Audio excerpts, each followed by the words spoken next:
Brittney-Nichole, you use that word process, and it's so interesting because that's the word we use in brain spotting, which is a modality I've talked about at length on my other podcast, Mountain Mantras. And it's also something used in RIM.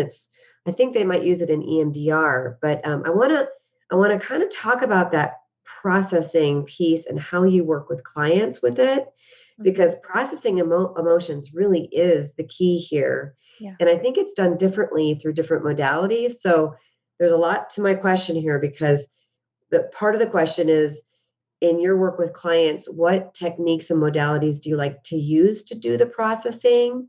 And then why that type of technique? Or maybe you've got many things in your bag, which is probably the case. But yeah, let's talk about processing emotions. So first off, our emotional vocabulary stinks. We have about probably 8 to 12 words that we're comfortable using to label the emotions that we feel. The problem with having such a limited vocabulary is if you misidentify an emotion, then you're going to mistreat that emotion. It's no different than a doctor having a medical book that only has, a handful of diagnoses in it. And they have to pick and choose based on the symptoms you give them to say, oh, well, this sounds pretty close. I'm going to treat you for this. And then they give you the wrong treatment. You still have underlying issues. So the first thing that I do with my clients is provide them with an extensive vocabulary sheet of emotions. So that way it's like, okay, you think you're feeling anger, but they're really potentially feeling envy or resentment.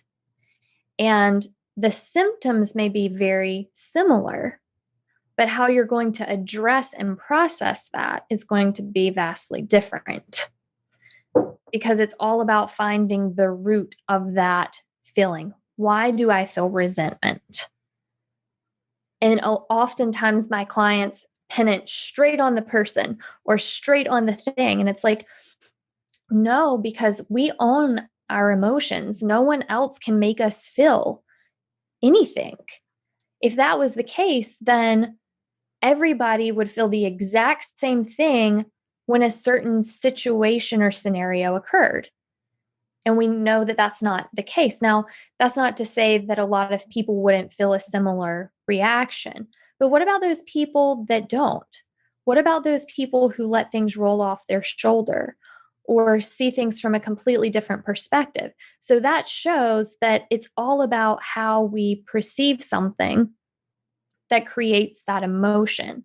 That could be from our experience. It could be from social norms. The list goes on.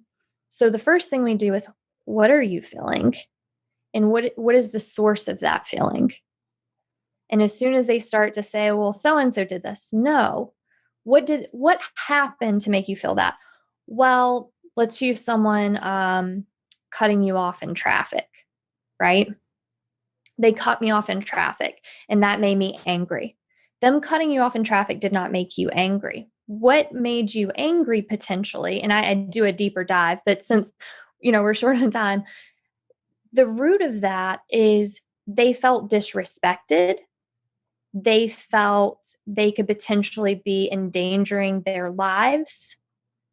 So it was the fear for getting in an accident or the fear of, maybe being late to work because something happened, like that person's weaving in and out of traffic, they're going to hurt someone. So you were angry because that person was disrespecting you in your opinion, or that person was endangering you. So that's the source of that. And then asking them, is this something you have control over or not? In that situation, they don't have control over it. They can't talk to the person. They can't try to resolve the issue. So then the next question is, okay, now that we know we don't have control over that, we can't do anything about it. What are you going to do now to handle that emotion and take control over? So that's kind of like an example of how to process. Because behind every unpleasant emotion is an unmet need. And it's all about finding that need and not pinning the blame on a situation or a person. which is what we frequently do. So amazing. It's so interesting. We talked in the pre-interview chat about Jack Canfield,